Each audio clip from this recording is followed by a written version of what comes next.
কাতলা মাছটা ছোট, তবুও তাজা আছে, খুব সুন্দর।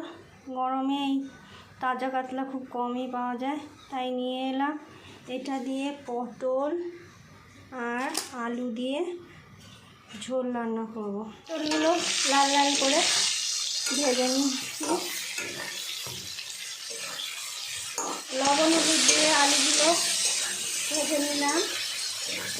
আদা, কাঁচা জিরে আর লঙ্কা মিহি করে বেটে এই আলুর মধ্যে এই মশলাটা দিয়ে কষে নেব, দিয়ে আর একটু কষে নেব। কষা হয়ে গেছে, এবার জল দিয়ে দেবো।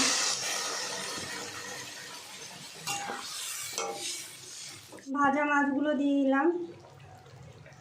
এবার একটু ঢাকা দিয়ে নামিয়ে নেব। হয়ে এসছে। এই পটল আলু দিয়ে কাতলা মাছ যদি আপনাদের ভালো লেগে থাকে তাহলে লাইক করবে, আর বাড়িতে রান্না করে খাবে। কমেন্টে জানাবে কেমন হয়েছে, একটু শেয়ার করে দেবে।